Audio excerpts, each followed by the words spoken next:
Hello and welcome back to Survival Existence. Today I'm going to show you how to sew leather with a leather awl.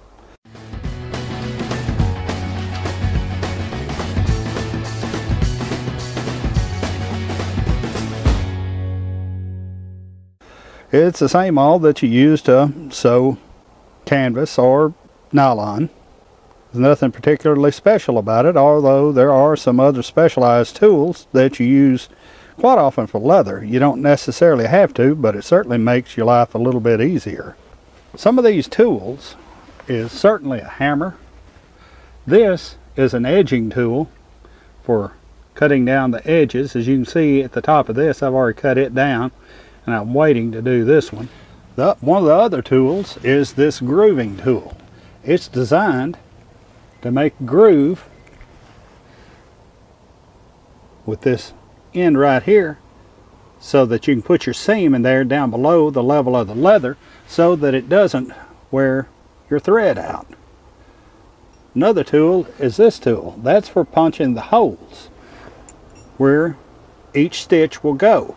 I have a punch that makes 4 or maybe it's 6 holes at a time, but it's far more difficult to use, and it's certainly more difficult for punching the holes in the radius. I'm going to start punching the holes for the stitches that I'm going to put in this knife sheath for this knife that I made, probably 20-25 years ago. I've never completely finished the knife. This was an old file, and this has a full tang in it. I threaded the back of it, put the heel on this knife, and a finger guard right here. Both are made of brass, and I braided this oak on here with brass brads. I've never sharpened it all the way, although once I get it in a sheath where it can be safely kept, I will sharpen this knife, and it'll make a very, very good edge. Even though this was made out of file, I tempered and drew this metal so that it wouldn't break and crack as easily, because files are very, very hard metal. Okay, I have already cut this area with this tool where the stitches are going to go. This thing just simply works like that. You can see where it pulls the leather out so that it makes space for the stitching to go in there. I'm going to start putting the holes in here with this punch. I intentionally am using a 2-hole punch for the simple reason that it makes it far more easier to punch in and take out. This leather I have glued together with a leather glue. This part is separate, the back part is separate, but there's also webbing in here. The webbing I put in here so that it protects the stitches from the inside when I sharpen this knife completely up, and I put it in so that it doesn't get up against the stitches and cut the stitches out. I'm going to start in this corner down here and place this. Punch it all the way through. You'll notice I have this on a board. It's very intentional. It's very important that you do not damage those ends. If you want to take this, since it's so thick, make sure and get it all the way through. As you can see right there, it is all the way through. There are different punches for different kinds of leather work. For stitching, you use a punch where each one of these prongs is straight across and it cuts a square hole or a diamond shaped hole. The type of punch that you use whenever you use leather, say to wrap all the way around and lace it in to make other leather items, uses a little bit different punch. The points are more catacornered.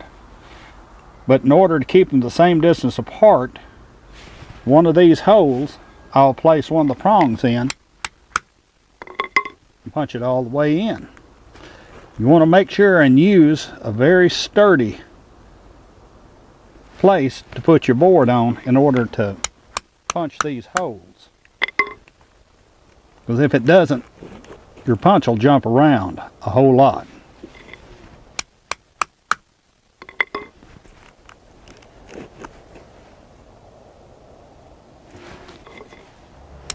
Okay, now I have finished punching the holes for the stitching. Now that the hammering on a solid surface is done, I'm going to carry it inside and use sewing oil just to get it sewed up, and then I'll probably dye it and then seal the leather. Sewing leather, it's just like sewing nylon or canvas. It's very much the same way, other than you have to poke the holes through the leather most of the time. You don't absolutely have to. You can work it through, but it's far easier to poke the holes beforehand and use wax thread in order to make it far easier to sew the leather. I prefer to start out at either one or the other sides. Makes it far more simple. In this case, I'm going to start out over here on this right side. But before you start, just like we did before with the nylon and the canvas, we will pull out about 3 times as much thread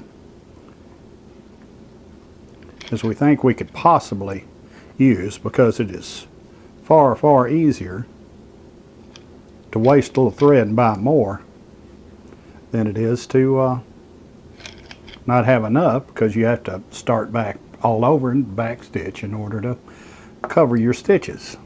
Not impossible, but it makes life a whole lot easier if you do.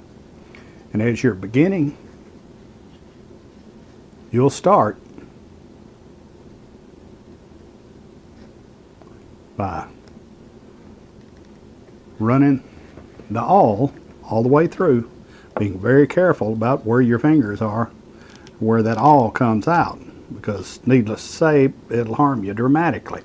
Your first stitch, if you remember from before, we pull the thread all the way through.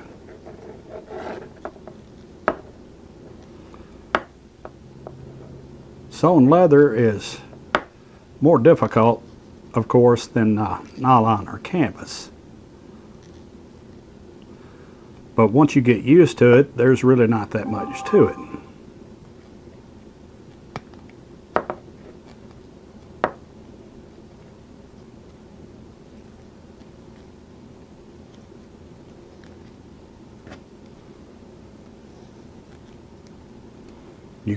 You don't need to let your fingers slip, or you run the risk of cutting your fingers with the thread.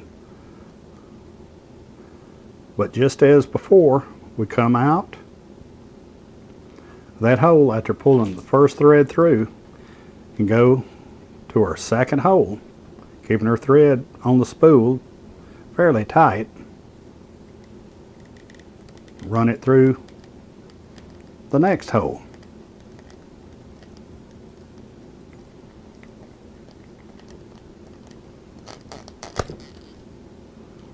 Just like that. Make a loop, take the end of the thread and run it through. Just like that. Holding on to this, pull this back tight.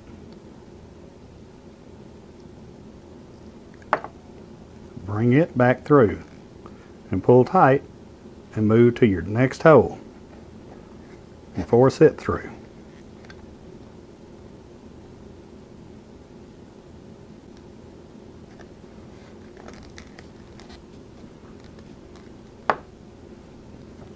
Got your loop just like that. You'll run the end of your thread back through, keeping your spool tight and this tight. Pull it back through, pull it tight. And you just simply keep on doing the same thing all the way around.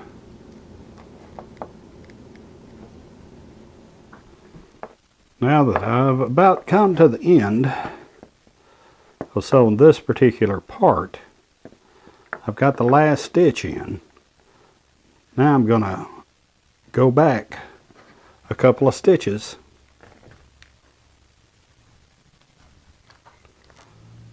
to make sure and lock the thread in, just like we did on my backpack.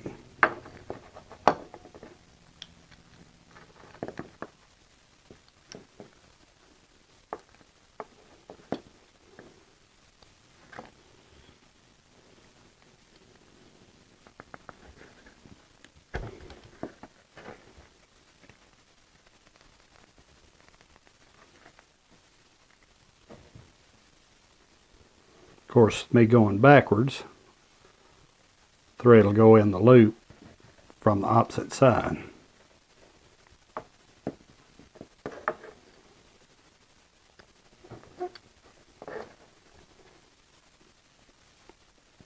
This third place, I'll push it in, and out the other side.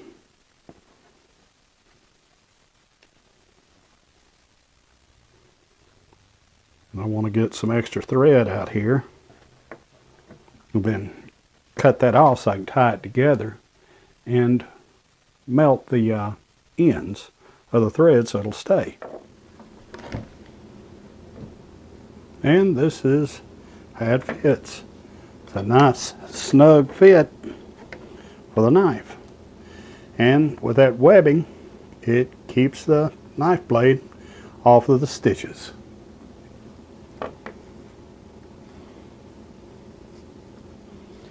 I need a belt loop on this scabbard now, so what I'm going to do is take a sharp pair of shears, or you can use a very sharp razor knife or a larger X-Acto knife to cut these out. I prefer to use shears for this kind of work because it's easy to get to, and they're all straight lines. But I'm going to cut this piece of leather out to put a loop on top of this to fit on the belt. I'll shorten this down probably to about right here. That way the loop will come all the way up to right here where it's showing. As you can see, I've already cut both pieces of leather, one for the belt loop at the top of the scabbard and the other piece for a strap that comes around and snaps on and holds on to the handle of the knife. I'll put these brads in the belt loop and in the loop for holding the knife in place with these silver brads, and I'll put a snap on the loop that holds the knife handle on there with these snaps and tools. I'm going to trim the back side of this scabbard to the length that I want the loop to fit on. Mark it right there.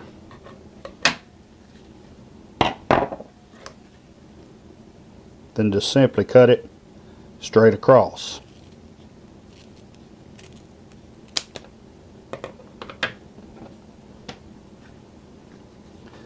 That way I'll put this on here and give it just enough distance to get a good hold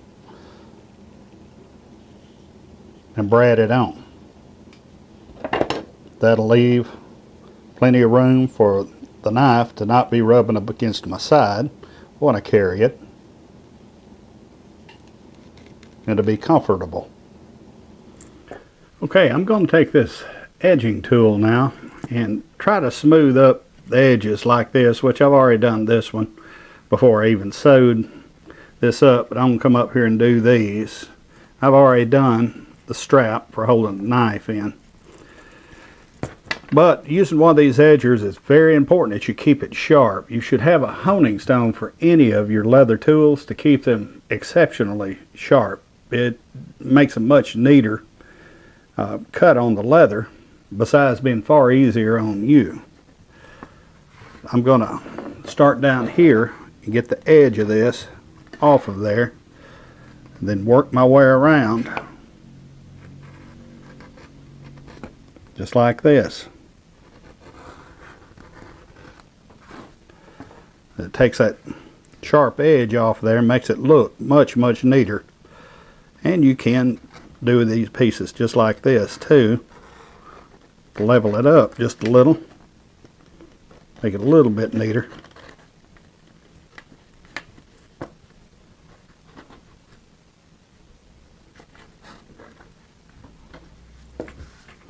That'll smooth it up quite a bit, make it more comfortable for you to carry, and it won't snag on your clothing so easy.